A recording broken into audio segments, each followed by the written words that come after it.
nganggur saya ambil, kan saya bayar bunga kan. Kalau setiap saya bayar sekarang 6%, setiap 100 triliun nganggur saya bayar berapa? Bayar 6 triliun kan, rugi saya. Kalau nganggur 400 triliun 4 kali 6 24 triliun saya bayar bunga untuk uang yang nggak dipakai. Apa? Likuiditas pasif, Pak. Kan ada juga daerah permintaannya, masalahnya bukan di likuiditasnya, tapi permintaan yang rendah, Pak. Kamu kata siapa? Kamu udah ngomong ke bank daerah? Kan 3,8% per Juni. Enggak, saya udah ngomong sama banknya di Jawa Timur, dia minta. Jadi mereka minta dananya. DKI juga minta, kalau bisa ditambah ini. Karena bunga kita kan 80% dari suku bunga acuan kan. Sekarang 3,8, 3,78% apa. Dia lebih murah dibanding pasar. Dia pasti lebih untung. Yang mau dipindahin berapa, Pak? Belum tahu finalnya. Udah pasti, Pak. Hah? Udah pasti akan dipindah. Kalau mereka berani. Kalau mereka berani, ya udah saya diemin aja, biar mampus loh. Kalau mereka berani, nggak boleh gitu ya. Lu pernah ketawa semua. Ini baru makan gue jadi ngantuk kali ya. Jadi gini, kita tawarin itu kalau mereka butuh, karena ada di waktu saya ke Jawa Timur, gubernurnya bilang seperti itu. Kita perlu ini untuk disebarin.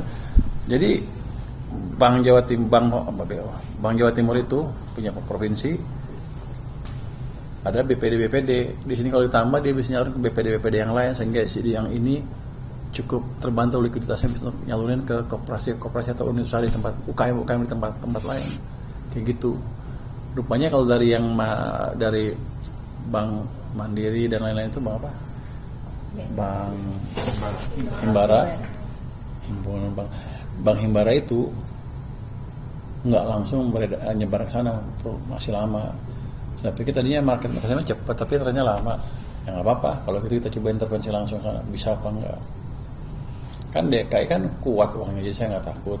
Jawa Timur juga kuat, saya nggak takut.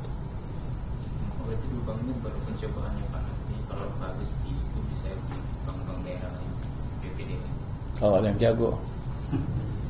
Sejauh ini yang punya kemampuan Bank DKI sama Bank Jatim itu ya? Saya lihat yang ada permintaan dan punya kemampuan mereka. Oke. Mungkin Bank Jakarta belum minta, tapi saya tanya gubernur tadi gimana? Mau nggak? Mau katanya. Tapi ada angka spesifik yang diminta nggak, Pak? Misalnya sekian gitu, Pak? Belum. Belum ada. Ancar-ancar saya 5-10 triliun Per bank, Pak. per bank. Oh, kalau 2. Habis makan siang beda ya? Kalau 5 kali 2 kan 10. Kalau 10 kali 2 jadi 20 kan. Nah, kalau 5 kali 10 satu bank. Dia nggak DKI kan. Lu gimana sih jumlah lah, kalau 2 bank kali 2, kalau 1 bank 1. Boleh dong. Terus apa lagi? Tadi malam berapa? Tadi ya. Pak, terakhir kan Bu Sri Mulyani tuh terakhir ya? mau bilang Terakhir ya, yang terakhir nih, udah dia yang nutup nih. Ada mau efisiensi di tahun depan ya, Pak. Kalau melihat gaya Bapak yang belanja, apakah tahun depan ada efisiensi atau enggak ada, Pak? Coba define menurut Anda efisiensi itu apa? Pengurangan belanja KL, Pak. Itu bukan efisiensi, itu motong anggaran. Oh, ditahan dulu, Pak, Enggak, diblokir. kalau efisiensi adalah yang ada dipastikan dibelanjakan sesuai dengan peruntukannya dan tepat waktu dan nggak dikorup. Kira-kira itu. Jadi saya bukan spending free, saya ngerubah anggaran kan? Enggak. Belum. Dan anggaran yang ada jangan sampai ganggu sistem. Saya pindahin uang, merubah anggaran nggak? Enggak. Uangnya masih punya pemerintah, tapi tempatnya beda. Jadi pertanyaan Anda apa tadi? Bakal ada efisiensi. Saya bukan spending free kan, udah. Efisiensi saya nggak motong. Anggarannya yang sama kemarin, tapi impactnya akan beda kalau Anda lebih pintar. Boleh ngomong gitu? Boleh ngomong lebih pintar. Kalau kita pintar-pintar memanage uang, ini cash management. Berarti akan tetap yang kayak makan bergizi gratis gitu ya, Pak, misalnya. Jadi kalau anggarannya nganggur dipindah ke yang lain gitu. Iya. Semuanya kalau besar-besar nganggur saya ambil. Kan saya bayar bunga kan. Kalau setiap saya bunga sekarang 6%. Setiap 100 triliun nganggur, saya bayar berapa? Bayar 6 triliun kan. Rugi saya. Kalau nganggur 400 triliun, 4 kali 6, 24 triliun. Saya bayar bunga untuk uang yang nggak dipakai. Mendingan kita beli kerupuk tuh 6 triliun, dapat berapa tuh? Berarti nggak akan ada yang diblokir, nggak ada yang diblokir dulu Pak. Tahun Depan. Biasanya kan ada yang diblokir dulu, terus nanti Dibintangin dibuka biasanya. blokirnya. enggak. Saya dibintangin gitu. Enggak. Oke. Nanti kalau nggak mampu coret aja sekalian. Nggak usah bintang-bintangan. Makasih ya. Terakhir Pak, Tadi BI nulis uang primer tumbuh 18%. Oh, itu dia yang pakai adjusted. Coba yang nggak adjusted berapa? Yang adjusted kadang-kadang nggak sama dengan pergerakan ekonomi. Jadi itu Bukan salah atau jelek. Lebih akurat yang non adjusted. Kan ada 2 dipublish kan, adjusted sama non adjusted. Anda punya yang non adjusted enggak kan? Itu sekitar 13%. Pak Cadek BI turun terendah sejak tahun lalu, sejak Juli 2024. Yang insentif untuk tarik dolar ke Indonesia udah beres Pak. Saya belum itu penasihat yang sedang itu untuk belum balik-balik kayaknya lagi ke luar negeri. Pak Dede Pak.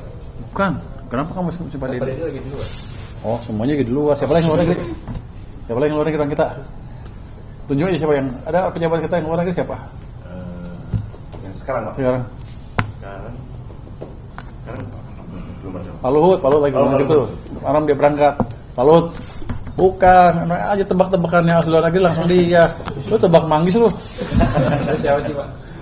Ada, saya juga baru ketemu pada waktu advisor dari luar negerinya. Ada 3 orang, 4 orang, 3 orang.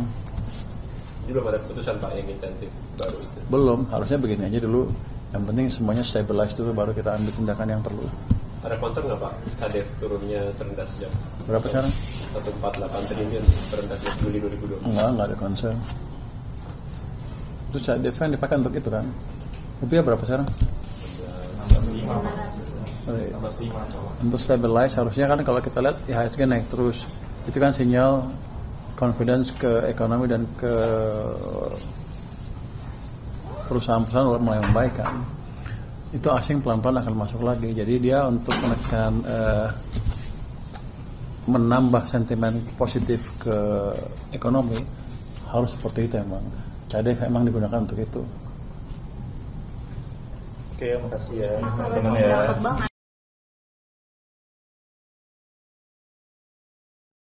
Atau TKD usulannya seperti apa? Ya, baik, terima kasih. Ya. Sebenarnya banyak persoalan yang kami bahas tadi di dalam, terutama sekali masalah infrastruktur. Jadi semua provinsi di kabupaten kota terjadi masalah. Jadi kami sampaikan kepada Pak Menteri supaya agar dapat dibenahi lah ya semaksimal mungkin di provinsi masing-masing. Saya kata seperti itu. Baik. Kalau soal PKD ini nanti kalau misalnya ada pengurangan daerah harus memberikan ketentuan seperti apa Pak? Apakah nanti ASN kan nanti otomatis ada kekhawatiran gaji dipotong dan lain-lain seperti apa? Itu jadi masalah besar kita sebenarnya. Jadi semua provinsi, kenapa? Ya ada usulan sendiri untuk hal ini. Ya. Itu sebenarnya jadi permasalahan kita semuanya. Jadi macam mana mekanismenya pemerintah pusat dapat mengambil kebijakan lah, ya seperti maksud di provinsi masing-masing kami. Itu kendala besar. Kenapa? Usulan apa yang diberikan kepada masukan? Ya semuanya kami mengusulkan supaya tidak dipotong. Anggaran kita tidak dipotong karena itu beban semua di provinsi kami masing-masing seperti itu. Bapak, jadi potongannya sudah ada belum? Kenapa? TKD-nya itu sudah ada dan nanti bebannya akan ditanggung. Sudah ada. Berapa boleh disampaikan Pak? Dalam kalau Aceh dalam 25% tidak potong dan lain-lain ada 30, 35. Jadi bervariasi lah di Untuk Aceh 25 ya Pak ya? 25. Kalau Bu Shirley? Seperti apa? total dana transfer dari pusat ke daerah untuk Provinsi Maluku Utara secara keseluruhan itu kita tahun 2025 itu 10 triliun sekian, di tahun 2026 itu sisa 6,7, jadi kita kepotong 3,5 triliun. Dari 3,5 triliun itu potongan terbesar itu ada di DBH, jadi potongan DBH kita itu 60%. Kita semua tadi masing-masing dari gubernur sudah menyuarakan pendapat kepada Pak Menteri Keuangan untuk dipertimbangkan karena kita dengan perencanaan dana transfer pusat ke daerah yang ada saat ini hanya cukup untuk belanja rutin. Belanja infrastruktur jalan jembatan itu menjadi berkurang sehingga kita minta untuk seperti tadi yang dikatakan Pak Gub Aceh untuk jangan ada pemotongan. Pak Menteri Keuangan akan mencari solusi yang terbaik bagaimana sehingga pertumbuhan ekonomi di daerah tetap jalan dan stabil. Tadi disampaikan sama Pak Purba nggak terkait dengan pemotongan ini, dan sebesarnya apa akan dialihkan untuk apa pemotongan ini? Peruntukannya tadi secara spesifik tidak dikatakan, tetapi sudah ada di penjelasan sebelumnya bahwa ini sebenarnya relokasi ke kementerian dan lembaga, dan kemudian dari kementerian dan lembaga akan disalurkan kepada daerah kembali. Tetapi kan berapa dan bagaimana itu belum jelas. Berarti artinya anggaran yang biasanya langsung diserahkan ke pemerintah daerah ini akan kembali ke kementerian nanti balik ke akan daerah. diserahkan ke daerah lagi, tapi lebih panjang ya Bu ya kalau Iya, penjelasannya. ya, benar. Berarti tadi secara umum seluruh pemerintah kepala daerah itu tidak setuju gitu ya Bu, dengan pemotongan. Semuanya tidak setuju karena kemudian kan ada beban P3K yang cukup besar dan ada janji untuk pembangunan jalan dan jembatan yang cukup besar dengan pemotongan yang rata-rata setiap daerah hampir sekitar 2-30% untuk level provinsi, dan di level kabupaten bahkan ada tadi dari Jawa Tengah yang hampir 60-70% itu berat untuk pembangunan infrastruktur.